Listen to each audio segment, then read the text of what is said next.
भारत देश है ये, यहां क्रिकेट स्पोर्ट्स नहीं है, धर्म के रूप में माना जाता है। दुनिया के सबसे बड़े देशों में, इतनी पॉपुलेशन वाले देश में, जहां पे 6 से ज्यादा धर्म है और आज 22 से ज्यादा भाषाएं हैं और कितने प्रकार के लोग, लेकिन एक आदमी नहीं मिलेगा जो सचिन तेंदुलकर को ना जानता हो। तेंदुलकर एक ऐसे व्यक्ति जिनको कोई डेटा डिफाइन नहीं कर सकता। नमस्कार, मैं विवेक बिंद्रा वापस आ गया हूं, फाउंडर एंड सीईओ बड़ाबिजनेस.com। तेंदुलकर पे आज बात करने से पहले याद दिला दूं, Steve Jobs, Marwari, D Mart, Mary Kom, McDonald, Warren Buffett, success habit of billionaire और इसके अलावा पब्लिक स्पीकिंग पे 2 वीडियोस बनाए। फॉर्म में चल रहा हूं ना। बिल गेट्स पे आपने बोला, अब दूंगा अगला वीडियो। वेनेजुएला क्यों डूबा, अमेरिका क्यों उठा, टेक्सटाइल इंडस्ट्री, फर्नीचर इंडस्ट्री, जो टॉपिक बोलोगे आऊंगा। आज ही वो दिन है। जन्मदिवस की बहुत बहुत शुभकामनाएं। क्रिकेट के भगवान का आज जन्म हुआ 24 अप्रैल 1973। पिता श्री रमेश तेंदुलकर, जो कि एक मराठी नॉवेलिस्ट और एक पोएट हुआ करते थे। इनकी माता श्रीमती रजनी तेंदुलकर। Insurance agent.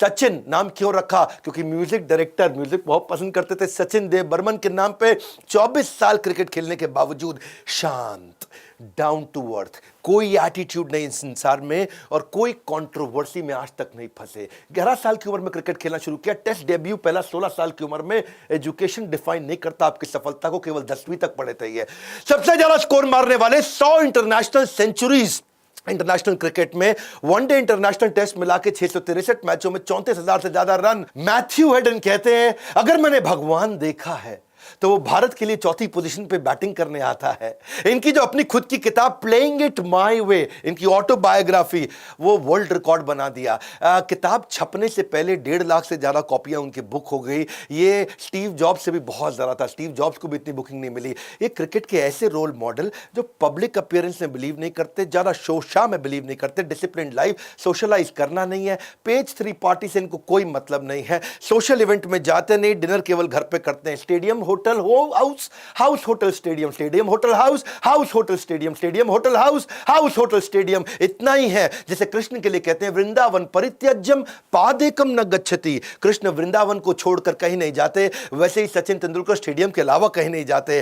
पहले व्यक्ति स्पोर्ट्समैन जिनको भारत रत्न मिला, यंगेस्ट रेसिपिएंट रहे हैं। वैसे पद्म विभूषण, पद्मश्री, राजीव गांधी खेल रत्न अवार्ड, अर्जुन अवार्ड और साथ में तो आप जानते हैं राज्यसभा के मेंबर। ये प्रैक्टिस में जिंदगी भर बहुत बिलीव करते थे। इनकी जिंदगी प्रैक्टिस से ही चली थी। सुबह 6 से 10 नेट प्रैक्टिस करना, 10 से शाम 5 बजे तक क्रिकेट का मैच खेलना और शाम को 6 से 8 इनके कोच आचरेकर जी, रमाकांत आचरेकर जी के साथ प्रैक्टिस कर, हारने के बाद प्रैक्टिस, जीतने के बाद प्रैक्टिस, इतना प्रैक्टिस, उठने के बाद प्रैक्टिस, सोने से पहले प्रैक्टिस, त्योहार हो तो प्रैक्टिस, व्यवहार हो तो प्रैक्टिस, 15 अगस्त को प्रैक्टिस, 26 जनवरी, 2 अक्टूबर को प्रैक्टिस, प्रैक्टिस प्रैक्टिस, 365 दिन प्रैक्टिस, लीप ईयर में 366वें दिन प्रैक्टिस। बहुत ज्यादा थक जाते थे रात को, शाम तक खेलते खेलते, तो रमाकांत आचरेकर इनकी विकेट पे 1 रुपए का सिक्का रख देते थे। बोला, अगर तुमने इसको बोल्ड कर दिया, इसको आउट कर दिया, इसकी विकेट उखाड़ दी, तुमको 1 रुपया मिल जाएगा। बॉलर को बोलते थे, और नहीं कर पाए तो तेंदुलकर तू 1 रुपया ले जा, जो भी इसको आउट करेगा ये सिक्का उसका। इन्होंने 1 रुपए के कई सिक्के इकट्ठे किए। वैसे मार्क वॉन के बारे में बोलते थे कि इसकी बैटिंग देख के इतना मजा आता है कि मैं तो चाहता था कि पहले जब बॉलिंग करूं तो कुछ तो छक्के चौके मार ले, को देख के थोड़ा आनंद आए तो और बढ़िया से खेलें। ये एक जोड़ी कपड़ों में जिंदगी बिताई इन्होंने, एक जोड़ी कपड़ों में है जी। शुरुआत में इनके पास रिसोर्सेज नहीं थे, उसी को दोपहर में धोना और खाना खाने के बाद सूख करके पहना करके उसको पहन के भाग जाना, रात को फिर उसको धो लेना और सुबह उसी को पहन लेना। यूं ही नहीं कोई इंसान तेंदुलकर नहीं बन जाता, यूं ही कोई इंसान तेंदुलकर नहीं बन जाता। तुक्का थोड़े ही है कि वो क्रिकेट का भगवान कहलाता। सचिन और सौरभ की कहानी बताता हूं। एक बार दोनों एक ही रूम में थे 1992 में ऑस्ट्रेलिया की सीरीज में, और पहले 2 टेस्ट मैच बुरी तरह से हार गए। और हार क्या गए, बेसिकली तेंदुलकर रन नहीं बना पाए। बहुत परेशान थे तेंदुलकर। रात को 2 बजे उठ गए और कमरे के अंदर ऐसे ही प्रैक्टिस करने लगे, शीशे के सामने प्रैक्टिस कर। सौरभ गांगुली उठ गए, बोला क्या कर रहा है भाई, सो जा। बोला ऐसा कर मेरे भाई, तू यहां से उठ और जाकर ड्रेसिंग रूम में सो जा, मैं तो ऐसी सारी रात प्रैक्टिस करूंगा। और उसके बाद अगले दिन 100 सेंचुरी मार के आए, सीधा 100 रन मारे और इससे तेंदुलकर ने मैच को ड्रॉ करा दिया। इनका एक रूल था, बल्ला बोलेगा, मैं नहीं बोलूंगा, बल्ला बोलेगा, बल्ला जवाब देगा। कई बार ये फॉर्म से और अपनी परफॉर्मेंस से आउट हुए थे, कई इंजरीज हो जाती है। जब इतने साल लगातार खेलो तो बहुत इंजरीज हो जाती है, और इंजरी के कारण जब ये फॉर्म से बाहर चलते लोग बोल देते थे इनको, कई बार कह देते थे कि अब तुम्हारा रिटायरमेंट का टाइम आ गया, अब छोड़ दो क्रिकेट, अब छोड़ दो क्रिकेट। ये जवाब नहीं दिए, इनका बल्ला जवाब दिया चौके छक्के और सेंचुरीज के माध्यम से। एक मैं कहानी बताता हूं, 16 साल के थे तब ये, जब पहली बार पाकिस्तान के खिलाफ मैच खेलने उतरे। उस दिन बारिश हो गई, और बारिश के कारण केवल 20 ओवर का मैच कर दिया गया और पाकिस्तान ने 158 रन मार दिए 20 ओवर में। और उस समय 20 ओवर में 158 रन ज्यादा होते, तब T20 का प्रचलन नहीं था। इंडिया की बैटिंग चल रही थी, 158 रन बनाने थे, 5 ओवर बचे और अभी 70 रन चाहिए। और उस समय इंपॉसिबल था, 30 बॉल पे 70 रन कैसे मारेंगे। सचिन ने डिसाइड किया, मुश्ताक अहमद मार रहे थे, एक के बाद एक कई छक्के ठोके। दूसरा छक्का तो ऐसा था कि खिड़की तोड़ दिया उनके ड्रेसिंग रूम की। और तब जो है ना, अब्दुल कादिर आए। अब्दुल कादिर शेन वॉर्न के बाद दूसरे सबसे लेजेंडरी स्पिनर दुनिया में माने जाते थे। और अब्दुल कादिर इसको बोले, ए बच्चे, इसकी बॉल पे क्या मारता है, मेरी बॉल पे मार के दिखा, मैं तुझे मारने नहीं दूंगा। ऐसे स्टॉमी शॉट्स मारे इन्होंने और उसी ओवर में 28 रन मार दिए। पहले ओवर में अब्दुल कादिर के 4 छक्के और 1 चौके की मदद से। इनका किताब में इन्होंने अपनी बताया कि कूल हेडेड हमेशा रखना है इन ऑल सर्कमस्टांसेस।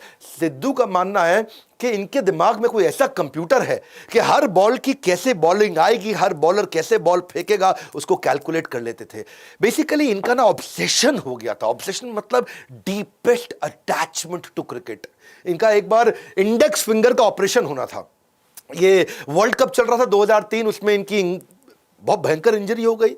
तो किसी ने बताया, भाई अमेरिका जाओ, वहां जाके इलाज कराओ।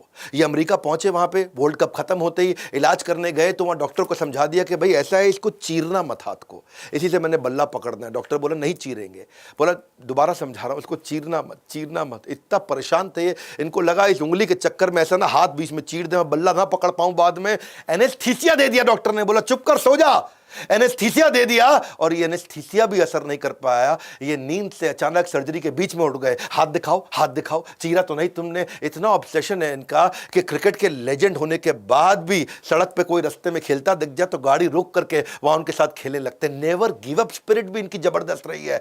1989 का एक match India versus Pakistan Sialkot में था और ये इनका टेस्ट मैच था और इंडियन बैट्समैन की बेइज्जती बहुत हो रही थी क्योंकि वहां बाउंसर, यॉर्कर और पेसर्स। और बेसिकली दिक्कत यह थी कि वहां पे इमरान खान, वासीम अकरम और वकार यूनिस, इंडिया लूज कर रहा था अपने विकेट्स को। वो याद है मुझको आज भी दिन, 38 रन मारे थे और 4 विकेट डाउन चल रहे थे। सचिन तेंदुलकर आए खेलने के लिए और पाकिस्तान हंसने लगा, ये बच्चे को लेकर के आया। हाँ, और वकार यूनिस की भयंकर बाउंसर आई। ये कहानी आपने सुनी होगी कि वो नाक फट गया था उस समय। दूसरी तरफ सिद्धू थे और इधर तेंदुलकर थे और जैसे ही उसका नाक फटा, बहुत तेज बाउंसर, अच्छी नई बॉल थी, सीजन्ड बॉल थी। जब एक बार लगती है ना उनका पेसर तो आदमी का गेम ओवर हो जाता है। हाँ, और वहां पे आया उनका फिजियो, बोला भाई अब तो तू चल, तेरा ऑपरेशन करना पड़ेगा। ये बोले ना ना ना, मैं खेलेगा। By the time I reach the non-striker's end, I hear a squeaky voice.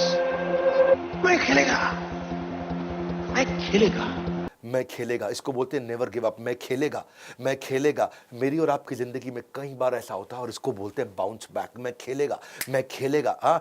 When there is a setback, do not sit back, only step back to bounce back। और आखिरी स्टंप तक उस समय 58 रन नॉट आउट चले और इसी के साथ एक रियल फाइटर का जन्म हुआ। कहते हैं कि तू कयामत तक धरने पर बैठ है, किस्मत को बोल रहे हैं, तू कयामत तक धरने पर बैठ जा, कुछ मत दियो मुझको, लेकिन मैं कोशिशों तक कभी इस्तीफा नहीं दूंगा। कोशिशों का इस्तीफा तेंदुलकर ने तो कभी नहीं दिया। वसीम अकरम का मानना था कि मैं सौभाग्यशाली हूं, तेंदुलकर मेरे समय पे खेले। ये कभी भी इन्होंने अपना विजन वर्ल्ड कप से हटाया नहीं। कपिल देव के बाद ये चाहते थे वर्ल्ड कप लाना, 2007 में हार गए, सबको लगा रिटायरमेंट का टाइम आ गया, उम्र बढ़ गई, क्विट नहीं किया, लगे रहे और हिस्ट्री आप इतिहास जानते हैं। जो बात आ गई साहस पर तो यमराज से भी टकराऊंगा, मुसीबत चाहे जितनी आए, लक्ष्य को खींच लाऊंगा। ये लेके आए वर्ल्ड कप भारत देश में दोबारा। ऐसे सिद्धांतवादी व्यक्ति, इतने ईमानदार व्यक्ति, इन्होंने जब 1990 में पहला टेस्ट सेंचुरी मारा, 119 नॉट आउट, ये मैन ऑफ द मैच बने। इनको शराब की बोतल गिफ्ट करी, उस समय शैंपेन की बोतल गिफ्ट करी गई थी, लेकिन तब ये 17 साल के थे। इन्होंने खोली नहीं बोतल। सबने बोला अरे प्राइवेट पार्टी, अरे कमरे की बात है, लगा ले, क्या दिक्कत है, लेकिन तेंदुलकर ने खोली नहीं बोतल। और किसी को नहीं पता था 17 साल के, बाद में पता चला 17 साल के कारण नहीं खोले। ये प्राइवेट पार्टी की जा सकती थी पर उन्होंने वेट किया जब तक लीगल उम्र नहीं हुई। इनको लगता था मैं लीगल नियम नहीं तोड़ूंगा।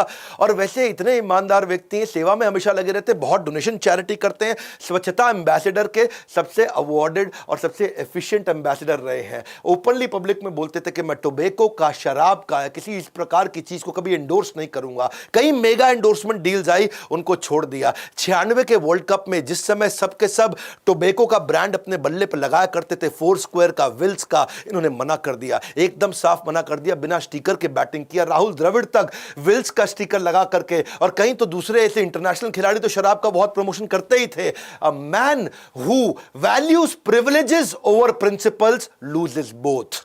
प्रिविलेज का मतलब क्या हुआ? जो मजा आने लगता है ना जिंदगी का, जो मजे पे ज्यादा फोकस करता है और सिद्धांत छोड़ देता है, उसके दोनों निकल जाते हैं हाथ से। Don't become a man of success, become a man of values and principle. यही है तेंदुलकर, हमेशा जीवन में ग्राउंडेड रहे। आपको पता है रिक्की, सचिन और काम्बली, ये तीनों ने इकट्ठे क्रिकेट खेलना शुरू किया। शिवाजी पार्क में खेला करते थे ये। तो काम्बली तो पीछे रह गए, रिक्की बहुत पीछे रह गए थे, और तेंदुलकर अब लेजेंड हो चुके थे। और जब इनसे मराठी में बात करने के लिए कभी रिक्की आते, तो रिक्की ने जब देखा कि इतने बड़े हो गए, तो उनको ऐसा बोलने लगे, तुम्ही। मराठी में तुम्ही, मराठी में तू बोलते हैं। माता पिता को भी तू बोलते हैं, और वो इज्जत होती है, उसमें इज्जत होती है। मराठी में तुम्ही, जब बहुत ज्यादा सीनियर और बहुत ज्यादा रिस्पेक्ट देना हो तब तुम्ही बोलना होता है। तो तुम्ही का मतलब आप है, जैसे हिंदी में आप है। रिकी इनको तुम्ही तुम्ही बोलने लगे, तो इन्होंने मना कर दिया, टोक दिया, ये क्या कर रहा है, इतना इनफॉर्मल क्यों हो रहा है? बोला अब तू बड़ा हो गया है। बोले मेरी बात सुन, हम आज भी वही दोस्त हैं।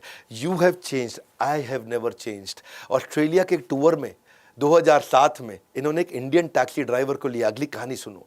और वो इंडियन टैक्सी ड्राइवर इनकी बहुत सेवा में जुट गया था। बहुत बारिश आई, तेंदुलकर सड़क पर निकले, तो उसने अपनी जैकेट उतार के टैक्सी ड्राइवर ने तेंदुलकर को दे दी। तेंदुलकर इतना इंस्पायर्ड हो गए उससे, इतना इंस्पायर्ड हुए, इतना टच्ड फील किया उन्होंने, कि उन्होंने जाके बाजार से एक नई डिज़ाइनर जैकेट खरीदी और उसको गिफ्ट किया। अपने मैच की एक टी शर्ट ली, उसको न केवल खुद साइन किया, बल्कि बाकी 10 खिलाड़ियों से भी उस मैच के, उनसे भी ऑटोग्राफ दिलाया, मैच के पासेस दिए। ये हमेशा, इसको कोई इज्जत दे तो बहुत बढ़ा के इज्जत देते हैं। कहते हैं कि पहाड़ चढ़ते वक्त ये सीखने को मिलता है, जब ऊंचा बढ़ना हो तब झुकना पड़ता है, और ये हमेशा झुकने को तैयार रहते हैं। इनकी हम्बलनेस, इनकी गुड बाय स्पीच, वो सुन लेना, ना आंख में आंसू आ जाए। पूरा स्टेडियम रोया था उस दिन। अपने पिता के बारे में बोले कि उनकी गाइडेंस के बिना में कुछ नहीं था। My father, without his guidance, I don't think I would have been standing here in front of you. So I miss him today. और वो कहते हैं कि मेरे पिता ने मुझसे कहा कि chase your dreams but make sure you do it without shortcuts. और वहां लोगों ने बहुत तालियां बजाई। मां के लिए बोला कि इतनी प्रार्थना करी, इतनी प्रार्थना करी, इतनी प्रार्थना करी कि मां की प्रार्थनाओं के कारण हूं। अंजलि इनकी पत्नी, वो कई बार उस दिन स्टेडियम में रोई। पूरा स्टेडियम, पूरा देश, पूरी दुनिया रोई थी इस समय। अंजलि डॉक्टर थी, लेकिन डॉक्टरी का प्रोफेशन छोड़ दिया। और क्या बोले कि अंजलि ने कहा कि मैं बच्चों का ध्यान रखूंगी, तुम क्रिकेट खेलो। और जैसे ही तेंदुलकर ने बात करी, अंजलि की आंखों से आंसू आ गए। The most beautiful thing happened to me in 1990 when I met my wife Anjali. So thanks for bearing with me and always staying by my side through the ups and downs. You are the best partnership I've had in my life.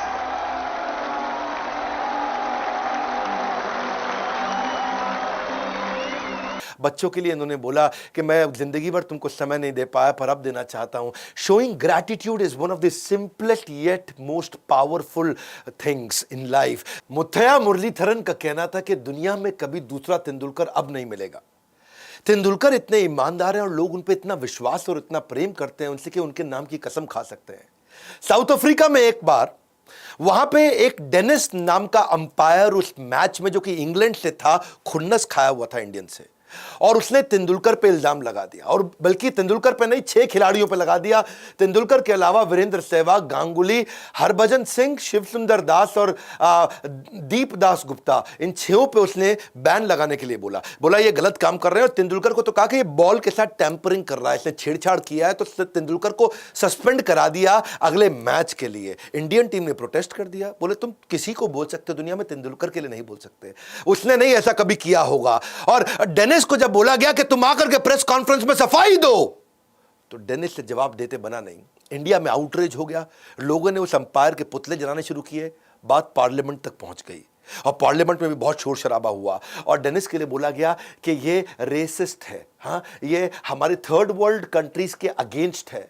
और BCCI जो हमारे देश का board है, उन्होंने बोल दिया हम टूर ही कैंसिल कर देंगे। ये डेनिस ने गलत किया, इसका जवाब चाहिए। आईसीसी वैसे डेनिस का सपोर्ट कर रहा था, लेकिन अल्टीमेटली क्या हुआ, साउथ अफ्रीकन बोर्ड ने खुद ही मना कर दिया।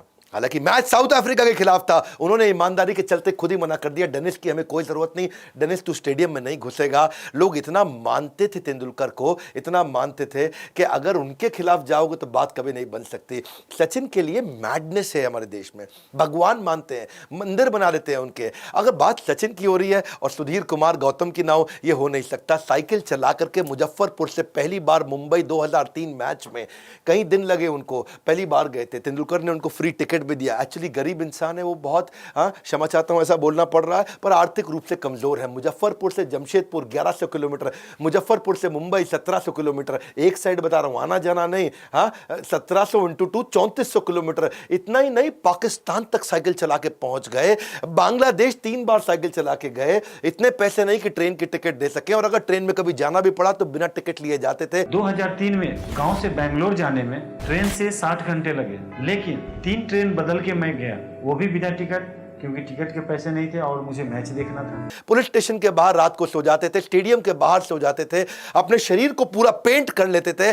सुधीर गौतम ने एक क्रिकेट मैच नहीं छोड़ा, 16 साल तक लगातार अपने शरीर को पेंट करते रहे। पूरी बॉडी को पेंट करने में उनको सारी रात लग जाती थी, जिसमें ना वो खा सकते, ना पहन सकते, ना सो सकते। मैच से एक रात पहले मैं खुद अपने बॉडी को तिरंगे में रंगता हूँ, पूरी रात सोता भी नहीं हूँ, कुछ खाते भी नहीं, और ये तिरंगे की शक्ति है जो मुझे भूख भी नहीं लगती।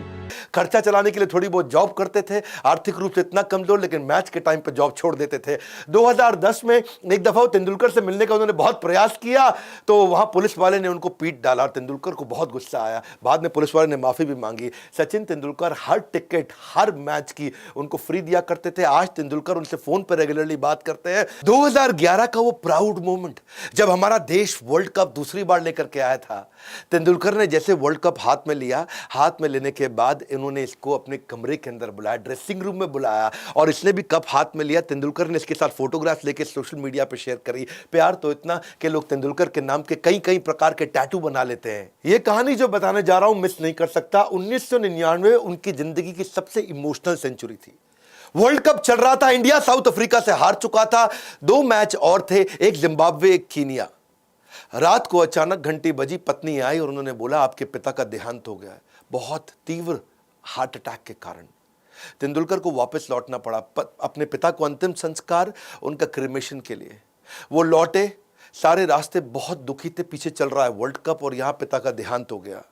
पिता को अंतिम संस्कार करने के बाद वो रो रहे थे, बहुत दुखी थे। और क्योंकि देखिए सचिन तेंदुलकर इंस्पिरेशन है देश के लिए, टीम के लिए इंस्पिरेशन है, उनकी एब्सेंस के कारण भारत जिम्बाब्वे से भी हार गया। दुख और बढ़ गया, परेशानी बढ़ गई। मां ने कहा शायद तुम्हारे पिता भी चाहते कि तुम वापस लौट जाओ। तेंदुलकर ने सामान पैक किया और वापस आने लगे। नहीं भी आते लौट के तो कोई शिकायत नहीं करता, पर रोती मां को पीछे छोड़ करके वापस आने के लिए उन्होंने हवाई जहाज पकड़ा। अंधेरा था जीवन में, कहते हैं कि अंधेरों में दुखों का जो दिया जलाता है, अंधेरा बढ़ चुका था, अंधेरों में दुखों का जो दिया जलाता है, देश को सर्वोपरि रखे, वही सचिन तेंदुलकर कहलाता है। पिता की फ्यूनरल के बाद मां रो रही थी, लेकिन सचिन तेंदुलकर लौट के आए, देश को रीअश्योरेंस मिला। पूरा स्टेडियम खड़ा हो गया था उस दिन।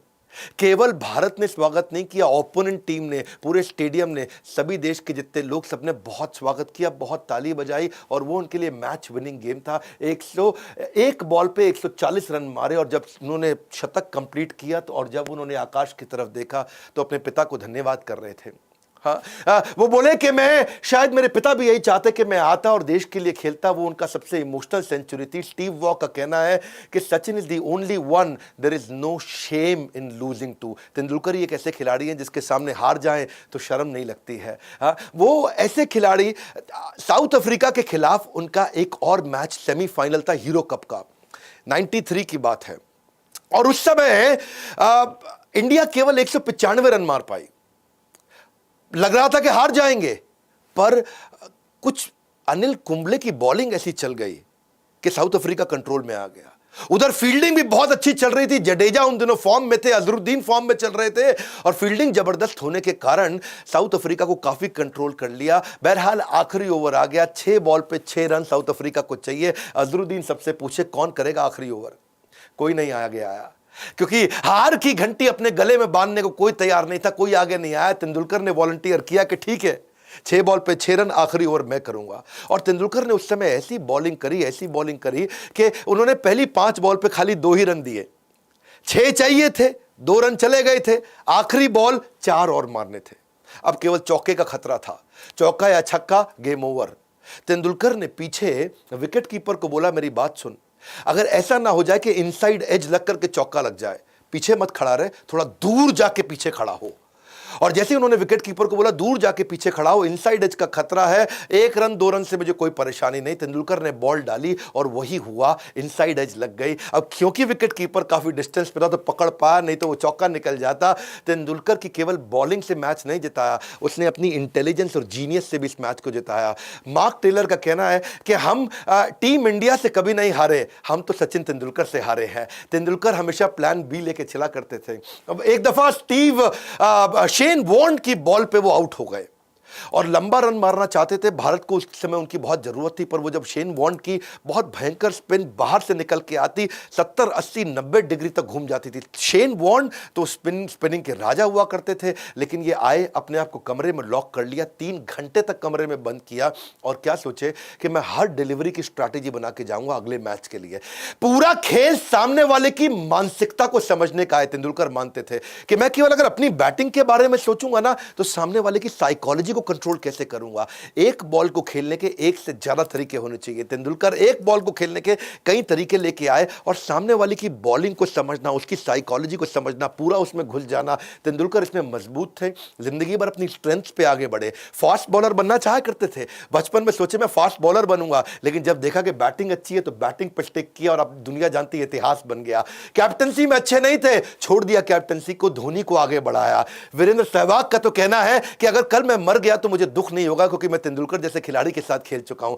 सचिन की जो किताब थी अचीविंग योर ड्रीम्स, ये मैं इसको कैसे मिस कर दूं। इसमें बड़ी अच्छी लेसन उन्होंने दी है। और जब मैं रिसर्च कर रहा था, किताब पढ़ रहा था उनकी, तो मैंने देखा एक कोट जो मुझको बड़ा पसंद आया, discipline and preparation is vital for success. वो जिंदगी भर डिसिप्लिन रहे, irrespective the level of your natural talent. तेरे पास जिंदगी में नेचुरल टैलेंट कोई नहीं, तू आज तक अपने टैलेंट को समझ नहीं पाया, कोई बात नहीं, टैलेंट नहीं भी है, लेकिन अगर डिसिप्लिन और प्रिपरेशन है, डिसिप्लिन और प्रिपरेशन है, डिसिप्लिन और प्रिपरेशन है, गेम चेंज हो जाएगा। तेंदुलकर ने किताब में बोला कि सर्कमस्टेंसेस बदलते रहेंगे, बी विलिंग टू इवॉल्व। अपने आप को इवॉल्व करो, बाहर निकालो with open mind if you want to reach the pinnacle of success. बोला अगर सफल होना चाहते हो तो 2 चीजें हैं, ओपन माइंड से इवॉल्व करते रहिए, लर्न करते रहिए। तेंदुलकर जिंदगी भर अपने मेंटर के आगे हाथ जोड़ के जीवन बिताया। जब रमाकांत आचरेकर जीवित नहीं रहे तो वो सबसे पहले उनको कंधा देने गए। जब उनकी किताब भी आई तो उन्हीं से विमोचन कराया। अपनी किताब में कहते हैं if you aim to be the best, need for a mentor can not be overstated. जिंदगी भर मेंटर रखे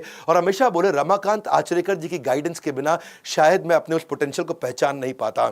ध्यान दीजिएगा, घनघोर अंधेरे में जब भी उजाले की आशा होगी, घनघोर अंधेरे में उजाले की आशा, वो रोशनी, घनघोर अंधेरे में जब भी उजाले की आशा होगी, वही सचिन जैसे महान खिलाड़ी की परिभाषा होगी।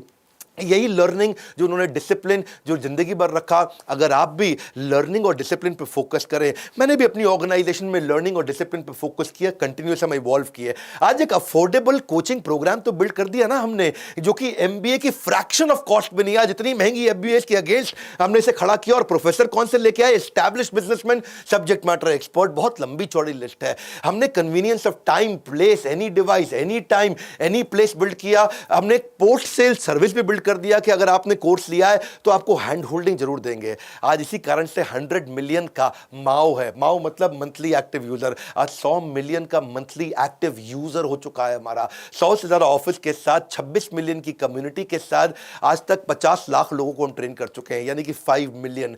इंडिपेंडेंट सेल्स एजेंट हमारे 12,000 से ज्यादा हैं देश में। 50 कोर्स लॉन्च कर चुके हैं, अगर आपको नहीं मालूम हो, मालूम होना चाहिए। हर प्रॉब्लम पे कोर्स लॉन्च कर दिया हमने। और कोर्स किसने बनाया, देश के सबसे बड़े एक्सपर्ट्स ने। 2 साल का बिजनेस मैनेजमेंट प्रोग्राम, छोटे छोटे बहुत सारे प्रॉब्लम सॉल्विंग कोर्सेज और लंबा चौड़ा अलादीन का चिराग, जिसको हम लाइफ टाइम मेंबरशिप बोलते हैं। चाहे नंबर 1 HDFC लिमिटेड हो तो उनके हमने के मिस्त्री को बना दिया। पैथोलॉजी में जो नंबर 1 उनको भी लेकर के आए। हैंडसेट में Xiaomi नंबर 1 उनको ले आए। ग्लोबल चेयरमैन फोर्ड मोटर के उनको उठा के लेके आए, साथ में इनको इन्वाइट किया, प्रोफेसर बने। बॉम्बे स्टॉक एक्सचेंज के धुरंधर खिलाड़ी, managing director and CEO। Dainik Bhaskar दुनिया का सबसे ज्यादा हिंदी का बिकने वाला अखबार, दुनिया के 4 4th रैंक का किसी भी भाषा में बिकने वाला अखबार पतंजलि के आचार्य बालकृष्ण आर्य सोडी हम छोड़ किसी को नहीं रहे, दुनिया के बेस्ट से बेस्ट प्रोफेसर्स को लेकर के आए। वैसे एक बात बताऊं, सचिन तेंदुलकर का आज जन्मदिन है, क्या आप उनको नीचे विश करना चाहेंगे? हैप्पी बर्थडे सचिन तेंदुलकर लिखना चाहेंगे? मैं ये जो फ्री वीडियोस लाने के इनिशिएटिव्स लेता हूं, पेड अगर आप नहीं भी ले पाते, फ्री वीडियोस कभी मत छोड़िएगा। नए आए तो सब्सक्राइब जरूर करिए, शेयर करिए, तेंदुलकर की ईमानदारी की कहानियां शेयर करिए, पहले ईमानदारी बाद में दुकानदारी। लाइक करके उत्साह नहीं बढ़ाएंगे? क्या अगला वीडियो कौन सा देखना चाहते हैं? मैं कमेंट बॉक्स को आके ध्यान से पढ़ रहा हूं, हर वीडियो को बनाने की कोशिश कर रहा हूं। हमारे साथ जुड़े रहने के लिए बोर्ड लाइन नंबर पे इन कोर्सेज को सीख करके अपनी जिंदगी को इवॉल्व करने के लिए, वीडियो शेयर करते रहने के लिए आप सबका हृदय की गहराई से मुस्कुराहट के साथ धन्यवाद।